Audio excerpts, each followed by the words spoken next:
Welcome. This is week 9 of Working with the Law with transformational life coach Christi Corradi. Hello and welcome. Today we are moving into the law of forgiveness. Let's start with our gratitudes and proud of. So take a minute right now and move into our gratitude.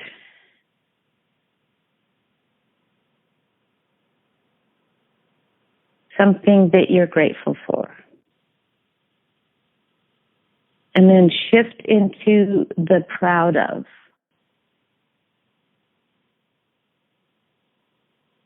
And know that this creates like a funnel, like our hands up in the air, the funnel to catch all the goodness that is available to us through operating at this frequency of gratitude and proud of. Today we are talking about the law of forgiveness. We can look at any aspect of our life and apply all of these laws to it. All of them seem to really speak to our abundance, how we receive life, how we live life, how we express life. And money in our lives is simply a tool. It's a frequency of energy. It's really just an indicator of our belief systems. And each one of these laws describes our time, money, freedom, our health, our relationships, and our career and your philanthropy or your evocation. If you watch Dr. Quantum, the one he does called Flatland, he talks about the two-dimensional world doesn't understand the three-dimensional world unless it gets flung into the three-dimensional world and experiences it. And that's really when we look at the concept of forgiveness. You know, one of the things that I love is that forgiveness benefits you. You are the recipient of the good when you forgive. It's not about the other person. It's about benefiting you. There's the Buddhist story, I guess it is. Non-forgiveness is like picking up a piece of coal, getting ready to throw it to that person. And what does it do when you pick up the coal? It burns you first. So that's, the basic premise here is it's not necessarily as important to deal with the realm of the other person, but where you can make the shift is in your own consciousness, is in your own thought. That's what we can do best for anyone in our lives, anywhere, is to change our thought, our thinking. I've often said to people when they've realized that they're resentful of something or that they have a challenge or a problem in some area, I say, that's the good news or that this whole concept that you're responsible for what happens to you because of your thoughts.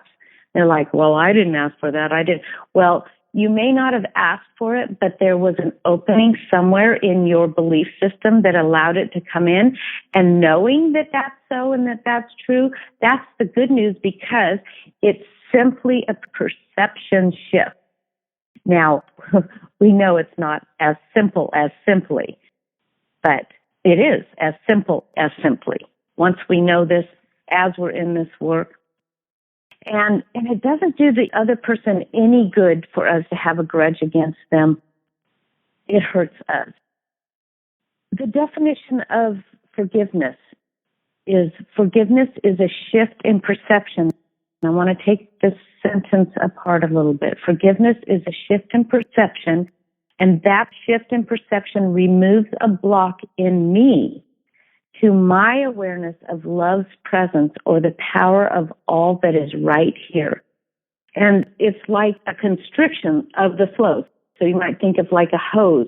And if you don't forgive, it's like a kink in the hose and the water's not able to flow through it. Or some gravel or junk has gotten stuck in the hose and it's a trickle rather than a flow moving through it. So just for that reason alone, like I said, to experience the greater sense or flow of creativity, of life in its greater abundance, we want to shift our perception, and it's only perception. It's not a reality. It's not as if what somebody else did to us that we might have some resentment or grudge constricts the flow, but it's our perception of that. And that's what this work is all about. In fact, that's what my proud of was today, is to notice what I'm noticing, that I'm proud that I notice what I'm noticing. And I notice in taking a look at the concept of forgiveness, is there anywhere that the flow is constricted? And what do I need to do to shift the perception that I have that's blocking my good? The law of forgiveness, not only does it go into the concept of what do we need to forgive, but this, of all of the laws, really affects our finances the most. And in fact, there is a particular section in here that we could actually spend the whole call delving into and checking into our own personal beliefs around that. Bob Proctor says, first we must erase from our mind the thought that anyone can owe us anything. And it goes into the whole concept and philosophy of debt and forgiveness and our whole idea of having debt in our lives. And I just want to say about forgiveness, it is really interesting how connected forgiveness is to abundance. And that frequency of not being in forgiveness really takes us away from that place of freedom that we experience with abundance of living an amazing life, with the abundance of entertaining the wonderful programs that we're able to involve ourselves in, through the recreation and all of those things. And so forgiveness is not just important at a level of what we think of common forgiveness, just, letting go of something, but of being able to move ourselves to that higher frequency of being that greater expression of the divine, of our greatness, of what we are meant to be here to do. So we're on to the idea of debt. We must first erase from our mind the thought that anyone can owe us anything. I mean, just think of the chatter in that. So I want you to pay attention to this week. What are you resisting that is keeping you from what you would love? Okay, and then look at how can I be non-resistant in that situation. But you don't know until you know. It's like you didn't know that 5 times 5, that the little X sign in there could multiply, that it did that thing, the same thing that 5 plus 5 plus 5 plus 5 plus 5 did, until you knew it. And you had to visualize it. You had to get the concept of it. And this is the same way. We must first erase from our mind the thought that anyone can owe us anything. This will then bring us into clear atmosphere in which we sow seeds or ideas of abundance for those who are indebted to us. In this way, the debtor will find more fertile soil to bring forth thoughts of abundance. So if we forgive our debtors and believe that anybody owes us anything, and this is a philosophical conversation here, it's something that you have to embody inside, then that frees them up to have more fertile soil, to become more abundant. When they catch the spirit of the free-flowing thought of plenty, they will be happy to pay their debts, and all that is justly ours will come to us cheerfully.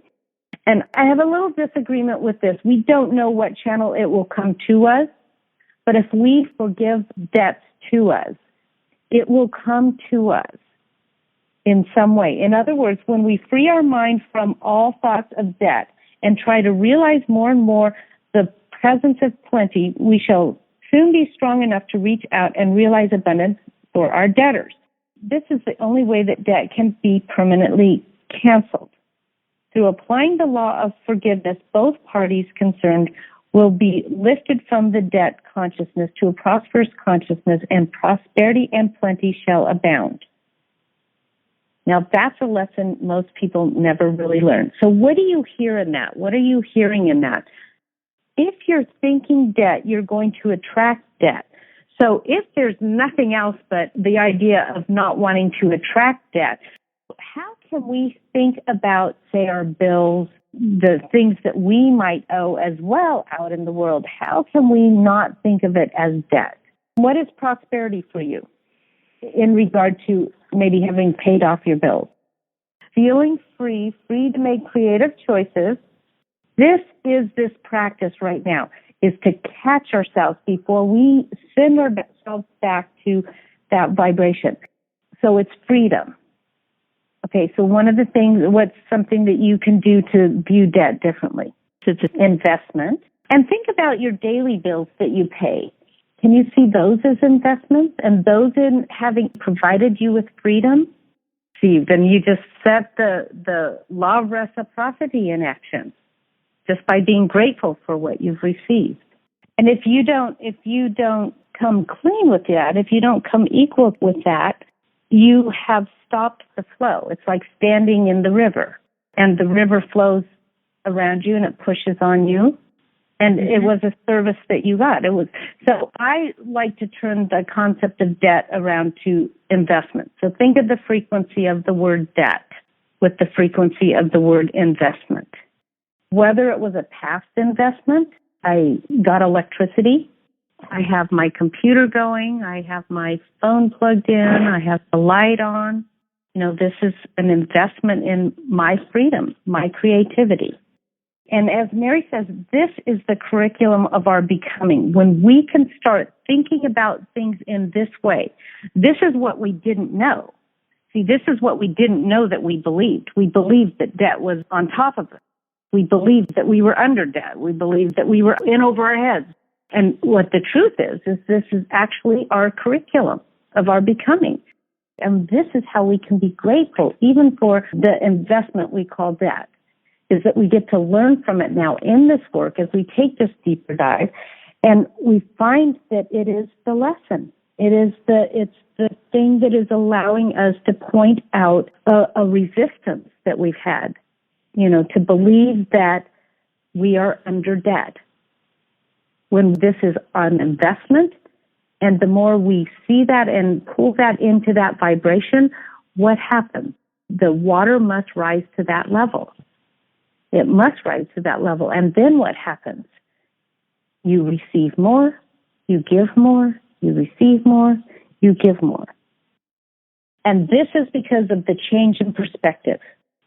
And that's a great place to look at. Are you feeling struggle somewhere? Great. How can you look at it from a different perspective? Mary says, every single day we look at where am I out of alignment with my own thinking that would create a constriction in my feeling. And any place that we are not at ease, we know that we have thought wrongly. Isn't that amazing? Everywhere that we are feeling lack of ease, that we're wrong. That's just our perception. And our perception is something that we can change. It's powerful work. Going back and listening to it again and again, and you'll see that it'll come up again. But you each here, by opening to a different perspective, even on this concept of debt, have opened up a place of receiving greater knowledge, greater understanding, and therefore greater flow in all areas of your life. So sometimes we also kind of get stuck in the idea that if we forgive somebody, we're letting them off the hook. But they were wrong, but they did that, but they, and this is so, if you think about it, with my 16-year-old, I hear this all the time. I mean, he even gets mad at the door because he kicked the door and it hurt his foot, and that is such a developmental stage to be blaming outside of ourselves. And we know that if we blame outside of ourselves, that we are a victim.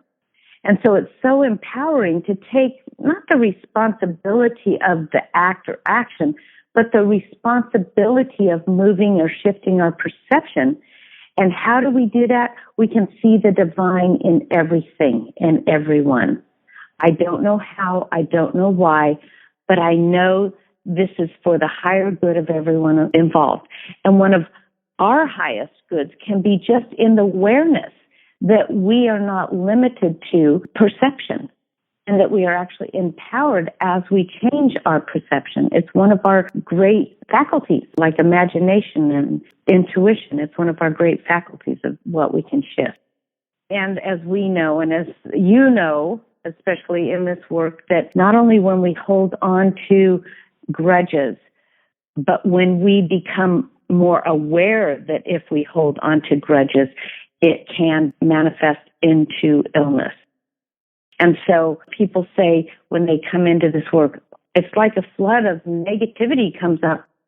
And that's because there hasn't been the awareness yet. And once there's an awareness, it's almost like opening the gate to all the things. Well, it's like pulling the dam out of the flood to let all of the river run clean. And it takes some time sometimes, except we've been in this work a little bit longer, that we know that we can have instantaneous healings and instantaneous results in our lives. The idea that if I just put this in the back of my mind, it'll go away. And it actually doesn't. It's that same thing that it can fester and become a sore or something, illness. But we need to make a conscious effort to release them. And on the other hand, I love the story of Bob Proctor and Cynthia Kersey, where she said she was going to do this work for 6 months of really being in the feeling of her anger towards her divorce or something. And he said, why not find something that you're more passionate about than that anger and change that energy? And so I think that's another really great thing to do in this work, is to really pay attention to what we're passionate about and shift our energy to that, to loving people, to being kind to people, to creating healing in people's lives. So our thinking capacity, I want you to think about it. It actually can expand, but for this situation, I want you to think of it as a container, and whatever is in it is in it. And in order to displace the negativity or that we need to forgive, we need to create replacement thoughts. So if you've ever washed out a dirty pot while you're camping and you're running the hose in the pot, it's dirty, it's dirty, it's dirty. You keep running the water until the water begins to run clear. You're displacing the dirty water and replacing it with clean water. And so we need to pay attention to every single thought we think. And this is a constant practice, and one that we have the opportunity to be in every moment. You know what I just did? There was these sparkly droppings from the tree that was resin, and they looked like diamonds glimmering in the sun. And I just thought, I wonder if they're hard. Well, of course they're not hard. I have pitch all over my fingers, but it smells really good. So see, I could have pitch on my fingers and be sticky everywhere, or it can smell really good. You know, how are we going to apply our thought process? This was one of the things that really struck me in reminding me of this forgiveness work, was the whole idea of connection with abundance and the giving versus the getting. So when you are looking at your numbers, right, you're in a get mode. When you're in it doesn't matter, it's a give mode. It's a balance, and it's something to really explore. It's not even so much of a balance, and it's something I'm exploring right now as well. But it's really looking at how in every act or action we are in the give mode versus the get mode. So how does that look, and how does that pertain to numbers? Well, here's one way. I'm just going to throw this out here because this just popped into my head, is that you want to serve more people. You want to give your gift to more people. And yeah, sure, that's how a business operates. Well, it operates because that's the flow of the universe. To be able to give more supports giving more, so that you can give more.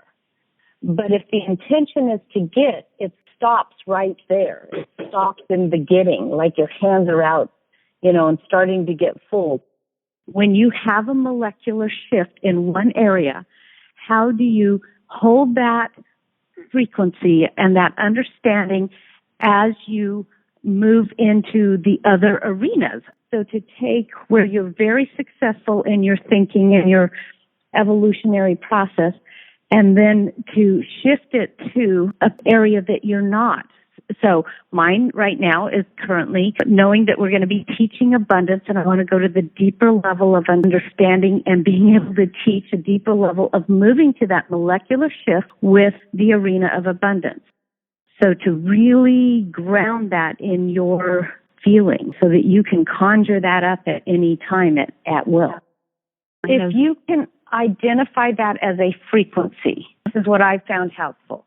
Identifying that as a frequency and then being able to move to that frequency in another arena of your life, putting it into actual practice.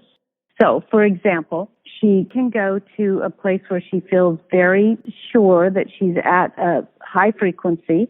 That's in her yoga practice, is one of those arenas. And she can then hold on to that frequency and then shift into maybe an image of Steve being there looking in her room when there's less than 10 yoga students in there, and being able to look at that situation from that frequency. It's just like our tagline. We need to be able to move into forgiveness of ourselves. So I think that the step number one is to be able to forgive yourself for the self-doubt. So first of all, let's think of the river. I love the river image. So this is the river life, and plop down in the middle of the river is this big boulder right now. It's called self-guilt. The water's rushing around, all the life-giving, flowing, and then there is this boulder in there that I feel bad. This is the fact versus the truth. Okay, so the fact is that there is this thing called assigning blame. Okay, what is the truth about your responsibility in this? Who are you? Who are you in truth? So what was the resistance? Because we want to identify this so that we can take this tool and use it again. You claiming being a person of increase is more powerful and helpful than being a guilty party. Next week, we're going to study the law of sacrifice. And I'm just going to point this out, and as you listen to the law of sacrifice next week, you can hear this maybe at a deeper level. But it's, what do I need to let go of? What little thing or lesser thing do I need to let go of to experience the greater? And if you experience the greater, say the greater as in a more communion with the divine, then you are bringing more energy as that vibration into the world, which is much more powerful than bringing the guilt into the world. I feel that you have the tools to, first of all, observe where you need forgiveness. And a great way to observe where you need forgiveness in is to ask yourself, where am I stuck? What's not working? The practice there is to learn how to move into the frequency you really love. Feel that frequency as you really get it in your DNA before you walk into work. There's some forgiveness work around this as well. So the homework assignment for this week is to write something that you have a sticking point with on the left side, and then look at the remedies on the right side, tear the left side off and burn it, and have that symbolic experience of that is burned, that is gone, and this is my new replacement thought, and to continue to move that.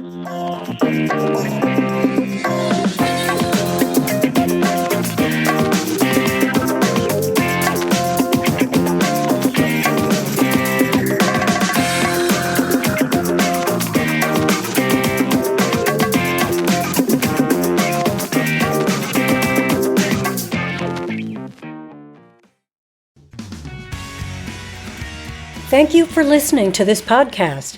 Here are 2 exclusive podcast listener offers. First, for a limited time, podcast listeners can work with Christi in person at a deep discount. Christi offers a unique coaching modality of her own creation that helps clients discover their own answers to where they're stuck and how to move forward. As one of her clients puts it, it always works. This transformative process is designed to help you identify blocks and create breakthroughs in your personal and professional life. As a thank you for listening to the podcast, you're eligible for a special discount. Normally $97 for a half-hour introductory session, podcast listeners get a $70 discount automatically applied if you use this link, masteringtheartoflife.com/podcast-IWD-offer. That's masteringtheartoflife.com/podcast-IWD-offer. And that link is in the podcast general description as well. Second, you can get the entire library of Mastering the Art of Life with PDF notes and worksheets for each lesson, plus bonuses at no cost at masteringtheartoflife.com/9-month opt-in, all one word, masteringtheartoflife.com/9-month opt-in.